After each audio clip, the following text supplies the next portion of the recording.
welcome to video 3 in the Concealed Carry Basics series.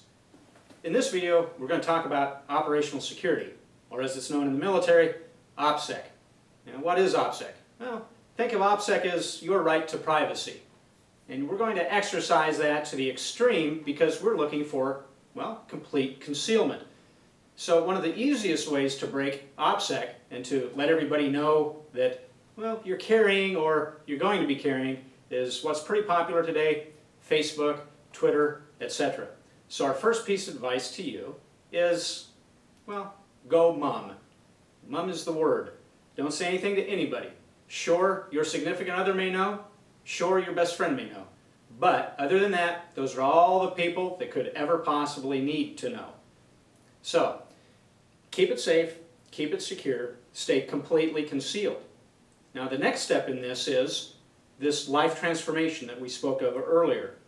You'll remember in the previous videos we talked about keeping the same type of garments that you already wear. Why? Well, because they're comfortable and everybody knows that's what they're used to seeing you in. Think about this. We're training people to see what you want them to see. No more, no less. Now, generally speaking, when it comes to the clothing you'll need, you may need to go up a size in clothing. Maybe a size in the waistband, maybe a size in the shirt itself. But that doesn't mean you have to go out and completely change your wardrobe. There are plenty of options available. You can go grab a blazer, you can throw that on. You can go to Orvis, you can get one of their fly fishing vests. You can go to the specialty clothing makers specifically for this, like 511. They have great outer garments that you can use as you start to compile your wardrobe. And what we're looking at doing is a gradual, progressive change over time. I can't emphasize enough, your concealed training starts right now. That means you can start this transformation right now in the privacy of your own home over the next few weeks or months, so by the time you're carrying out in the real world, you'll actually have all the techniques, all the procedures down that you need.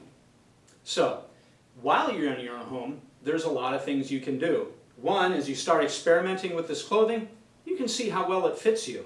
Are you able to reach up on a shelf and grab whatever you need without lifting up too high and exposing the handgun? If so, you might need something a little bit longer. Are you able to bend over, pick something up without exposing it? These are all very important questions, and to the novice and to the veteran alike who've never really considered this, they're very important questions that you need to have answers to, and you need to be comfortable with it. If you're not, you'll find yourself walking down the street, fidgeting, adjusting your clothing. Again, this is a tell. It shows everybody else that's out there that knows a little bit about concealed carry, you are in fact a concealed carrier, which, again, violates OPSEC. While you're at home, you can also practice your drills. If you're a resident of some state that requires, like Illinois does, a FOID card to purchase a handgun and you don't have it, you don't need a real handgun to start practicing concealed carry. What you need is the shape and the weight and the holster and the magazine pouches so you can get used to that. You can start training today for that, or as soon as you can get your equipment in the mail. Order a weighted red gun. Start carrying that in your holster. Does it seem silly? Well, to the uneducated, it may. But to those of us in the know, we know that there is a time that the body needs to adapt to that weight, to that positioning, to that really brick on the side of your body. In the beginning, it's not going to be comfortable, folks. It just won't. It's something you've probably never done. It'll be uncomfortable. And the nice thing is, if you start training right now, you can do it incrementally. You can maybe wear that holster for a half an hour today or this week, then an hour the next week, and you just gradually start bumping that up, double the time, until you can wear that firearm comfortably in your home. And now, in the privacy of your own home, you've made this transition, so when you finally do have your license, it's not a big deal. You're used to strapping on. Now, there is a caveat to this.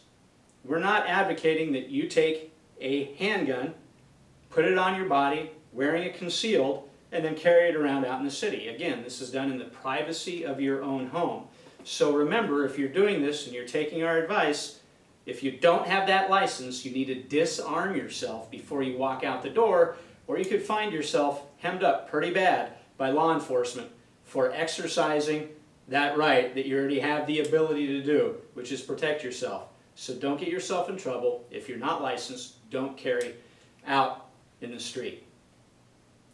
That concludes this video.